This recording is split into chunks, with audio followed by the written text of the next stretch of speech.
I presume you're here in order to learn of Magecraft. I'll have you know, there's no room for the weak-willed in this course, and despite your best efforts, the sorcery of our time is but a fraction of what it once was in the Age of Gods. Much of the craft is established through pedigree, and the culture of mages is riddled with deception and moral depravity. That said, if you insist, I shall do my best to educate you in this miserable, yet fascinating world.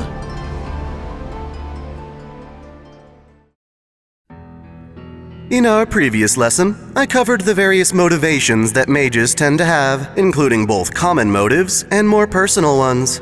The goal was to give you inspiration on what interests you in the study. I've since requested you share your ideal lesson topics with me, and easily one of the most popular happens to be the beasts of humanity. While beasts are not a direct application of Magecraft, they are still relevant for playing a major part in our world's mysteries. They fall in line with the relevancy of heroic spirits, which is when I last mentioned the beasts in conjunction with the grand servants who are meant to fight them. Thus, for today's lesson, I will cover what the beasts are and how they form. It's worth noting that the beasts of humanity are very much like the 27 Dead Apostle ancestors in how they are never set in stone. Information about current beasts will inevitably fluctuate over time, so it's likely that details presented here will need to be updated. Nonetheless, I hope to present the fundamentals so that you can easily adapt to those changes on your own. Technically speaking, beasts of humanity are categorized as a class of heroic spirit, which may seem odd when you consider heroic spirits as, well, heroes. Why would the counterforce allow such atrocities? Why would beings capable of destroying all of humanity be included among the very forces meant to protect it? The answer is quite simple. It's in our very nature. Fittingly, beasts of humanity are born from evils of humanity, which are an intrinsic aspect of the human condition.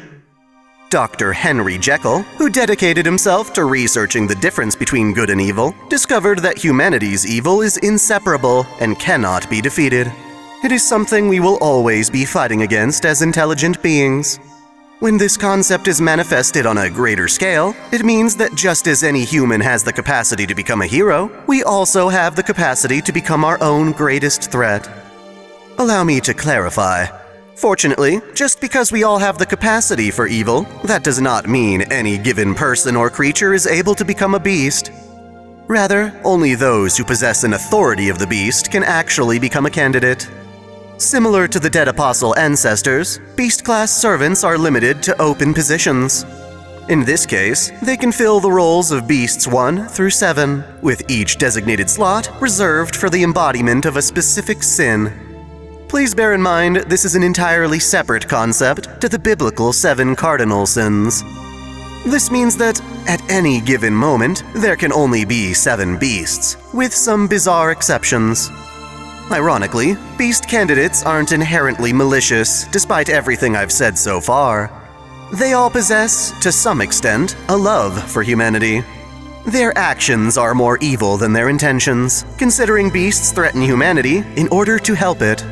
It's a twisted logic that leaves room for human interpretation, which is exactly why the beasts are inevitable. Some of these candidates are born with the qualities of a beast, whereas others grow into it through their actions. This means that some candidates ascend to beasthood gradually, starting off as juvenile beasts and later ascending to their full might. In addition, some beasts manifest in parts, or halves, and this makes it difficult for the counterforce to respond.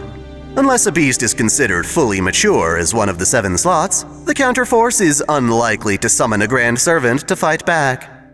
The mark of a fully grown or adult beast is a pair of massive horns we call the beast's crown. For the longest time, human history has never had to deal with any beasts. While the possibility has always been there, they've only begun emerging in more recent years. Those from the Age of Gods who understand the beasts, such as Gilgamesh, state that the beasts manifest in a chain reaction. The moment that one beast emerges, the others are sure to follow. It is feared that at the end of this chain reaction, a final evil for humanity will emerge. This is a genuine threat, one that the Atlas Institute predicts as one of the world's potential ends. The first position, Beast 1, is described by its sin of pity. Its occupant is none other than the demon god hive mind Getia, an aggregation of the 72 demon gods created by King Solomon. As implied, Getia began to pity mankind after watching Solomon refuse to save his people, despite having God's 10 rings of knowledge. Getia deemed humanity's biggest problem to be death, and he yearned for a way to repair humans so that death did not exist. He was originally tasked to look after humans via the Human Order correction ritual, but his ambition to free humans of their imperfections changed into the Human Order incineration ritual. By incinerating all of human history, Getia aimed to use all that fuel to warp back in time to humanity's inception and birth them anew. It was this tremendous feat that made Getia into the first beast. He's since been defeated by Chaldea, but he continues to live on through his individual demon god pillars, which we classify as sub-beasts. The second position, Beast 2, is unique for its sin of regression, which is admittedly more abstract. It is filled by Tiamat, the primordial goddess of Mesopotamian mythology. In said mythos, both Tiamat and her husband Abzu birthed the other gods by uniting salt and fresh water. When these gods rebelled against Abzu, Tiamat actually supported them, loving her divine children more than her husband. Even so, these gods attacked her too, severing her body to create the heavens and earth. Because of this, Tiamat represents a discarded womb, a mother goddess used to produce life, only to be banished to the realm of imaginary numbers.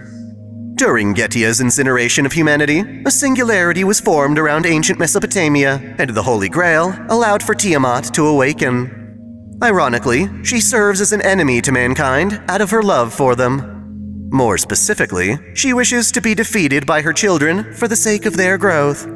Her defeat came as a result of Hassan-i-Saba, the Grand Assassin, invoking the concept of death upon her.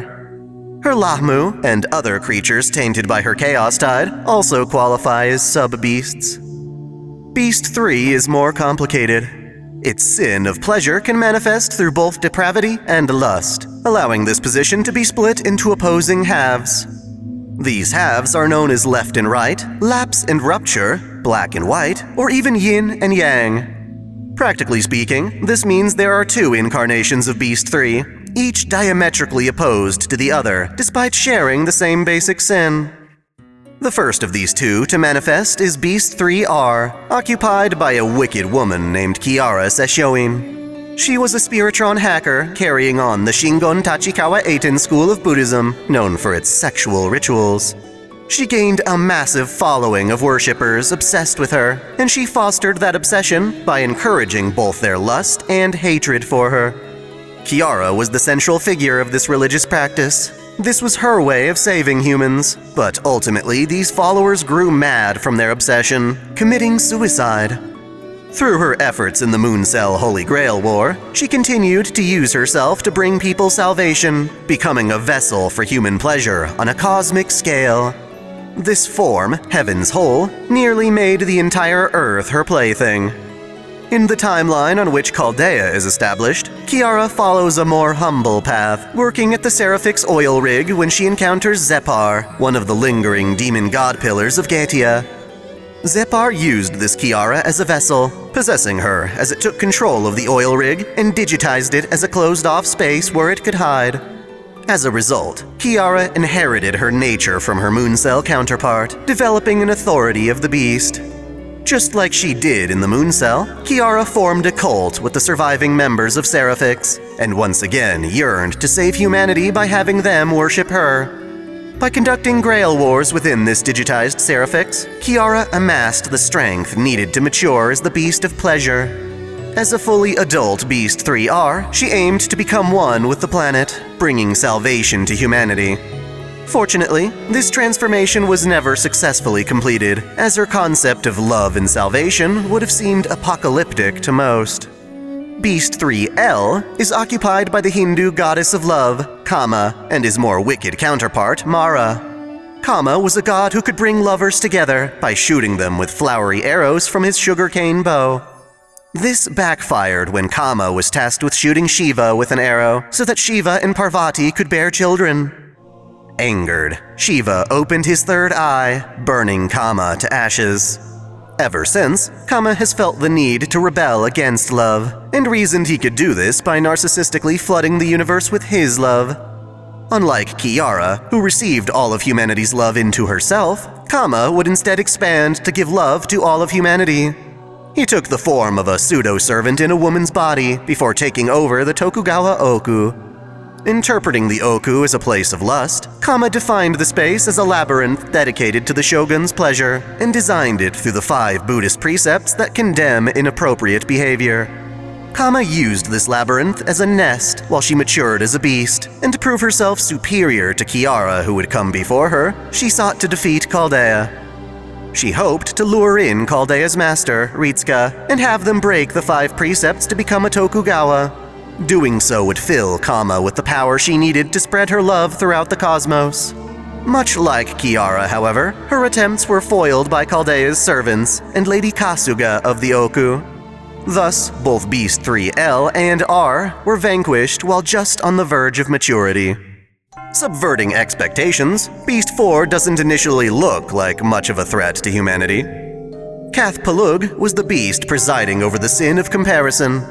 Before Cath Palug could ever become a major threat, he was tamed by the mage Merlin and made into a familiar.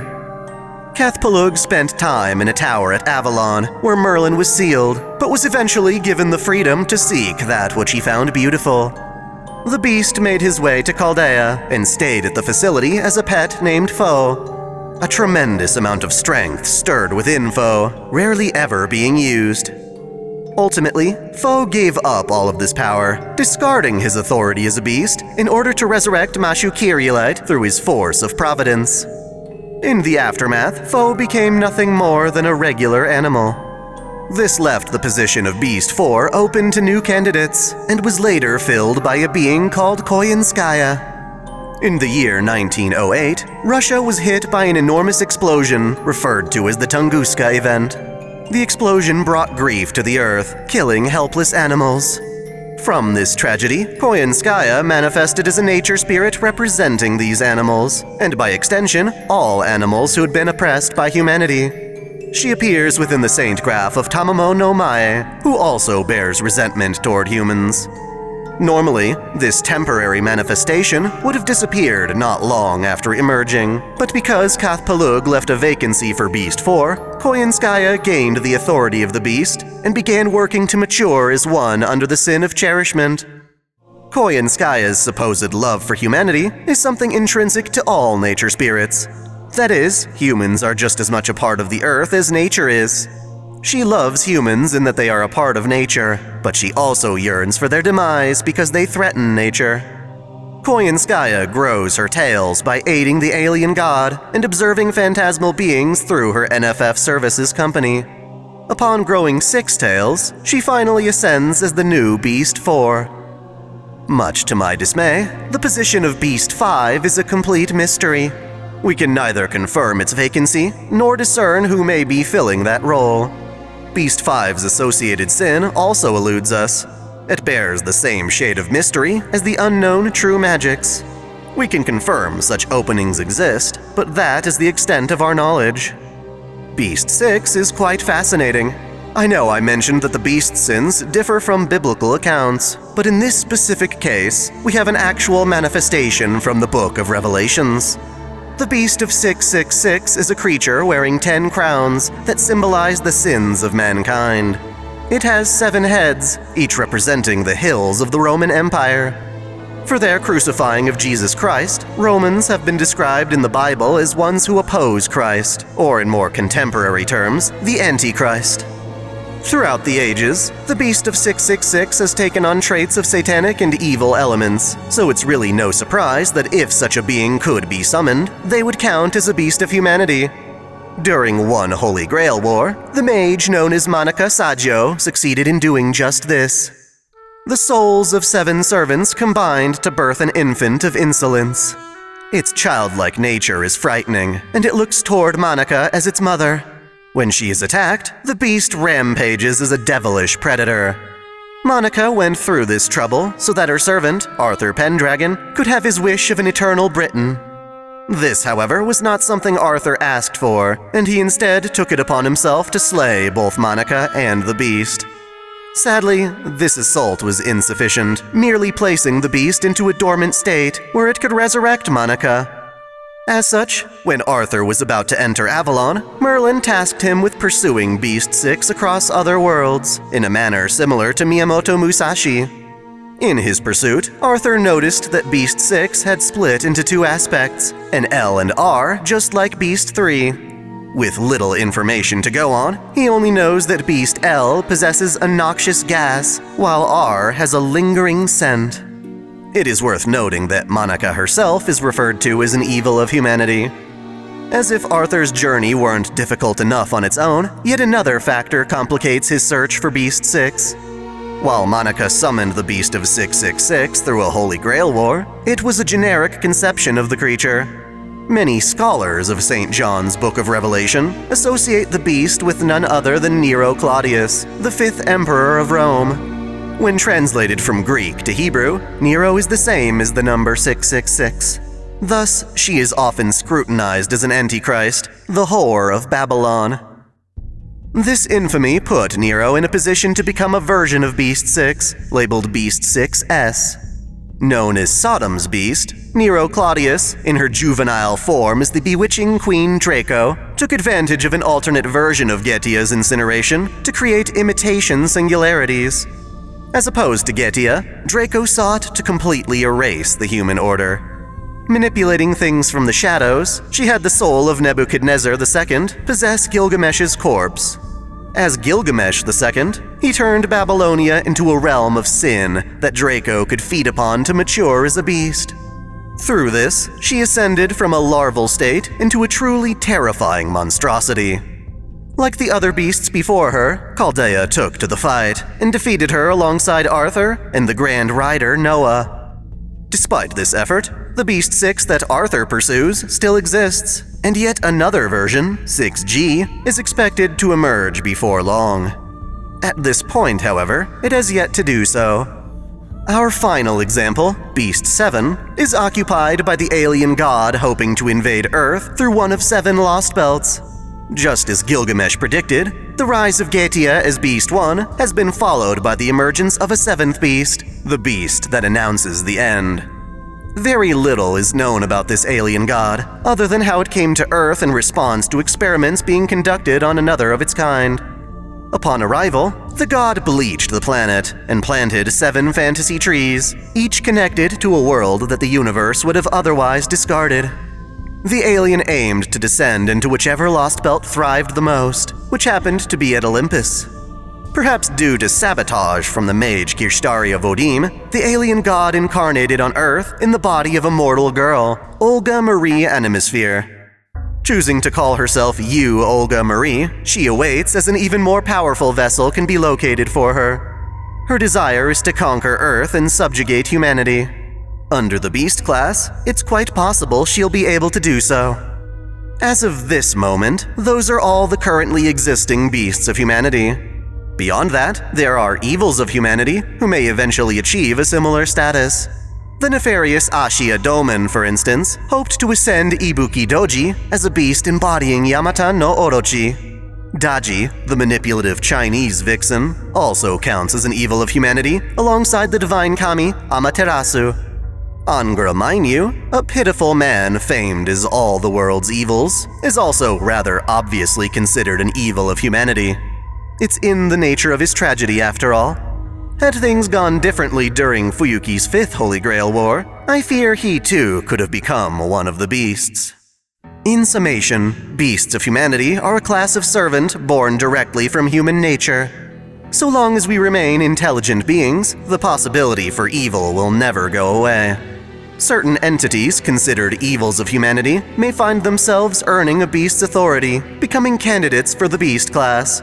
For most of them, they must start in a more fragile state and slowly mature. At any given moment, there are 7 available positions for beasts, each based on a specific aspect of humanity's sins or evils. They may seek destruction, but deep down, they all possess an ironic love for humans that compels their villainy. Some beasts, like 3 and 6, can manifest in split selves, most commonly a left and right form. To some degree, Chaldea has faced off against and defeated nearly all of these beasts, with the exceptions of Beast 5, which has yet to be encountered, Beast 6, which Arthur is still chasing after, and Beast 7, who is still looking for a proper vessel. Even should these beasts be slain, there's still no chance humanity will ever be able to completely escape from the birth of new beasts. For our next lesson, I plan to speak of another special source of mystery, that being the Demon Hunter organization and its associated families.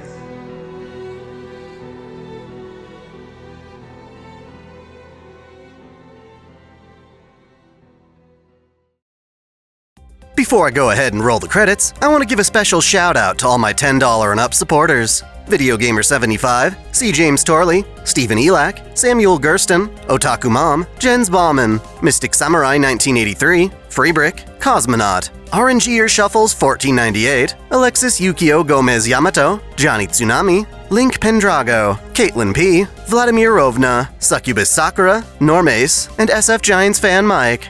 Thank you all so much. Thanks for watching!